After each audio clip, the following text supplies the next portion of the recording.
जय श्री राम मित्रों, आज की कहानी है सच्चे भक्त के लिए भगवान ने पिया जहर। और चैनल पर नए हों तो चैनल को सब्सक्राइब अवश्य करें। प्रभु राम आपका कल्याण करेंगे। आइए शुरू करते हैं। आज जो कहानी हम सुनाने जा रहे हैं वह एक सच्ची घटना है, जिसे सुनकर निश्चित ही आपको अच्छी सीख मिलेगी। बात सन 1869 की है। एक सेठ जी बड़े कंजूस थे। एक दिन उन्होंने दुकान पर बेटे को बैठा दिया और बोले कि बिना पैसे लिए किसी को कुछ मत देना, मैं अभी आया। अकस्मात एक संत आए जो अलग अलग जगह से एक समय की भोजन सामग्री लेते थे। लड़के से कहा, बेटा जरा नमक दे दो। लड़के ने संत को डिब्बा खोलकर एक चम्मच नमक दिया। सेठ जी जब वापस आए तो देखा कि डिब्बा खुला पड़ा था। सेठ जी ने कहा कि क्या बेचा? बेटा बोला, एक संत जो तालाब पर रहते हैं उनको एक चम्मच नमक दिया था। सेठ का माथा ठनका। वो बोले, अरे मूर्ख, इसमें तो जहरीला पदार्थ है। अब सेठ जी भागकर संत के पास गए। तब तक संत भोजन बनाकर भगवान का भोग लगाकर खाने की थाली लेकर बैठ चुके थे। सेठ जी दूर से ही बोले, महाराज रुकिए, आप जो नमक लाए थे नमक नहीं था, बल्कि वह जहरीला पदार्थ था।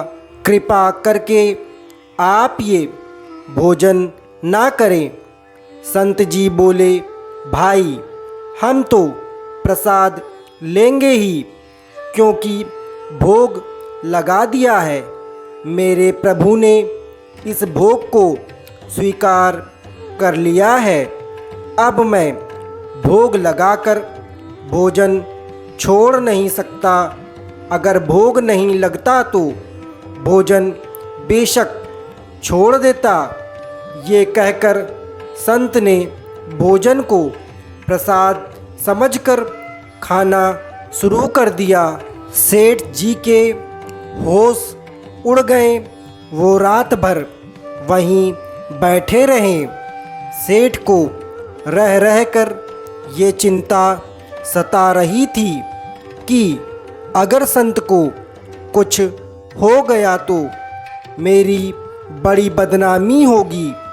लोग सोचेंगे कि मेरी कंजूसी की वजह से ही संत की तबीयत बिगड़ी है और वे मृत्युशैया पर चले गए। और वहीं रुक गया ताकि रात में अगर तबीयत बिगड़ी तो कम से कम वैद्य को दिखा देगा। सोचते सोचते उसे नींद आ गई। सुबह रोज की तरह ही संत जल्दी उठ गए और नदी में स्नान करने लगे। सेठ जी ने कहा, महाराज तबीयत तो ठीक है ना आपकी? संत बोले, भगवान की कृपा है।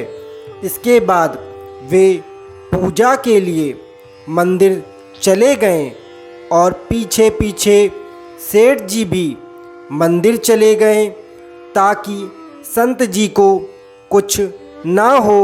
जैसे ही संत ने मंदिर का द्वार खोला तो देखा कि भगवान के श्री विग्रह के दो भाग हो गए हैं और शरीर काला पड़ गया है।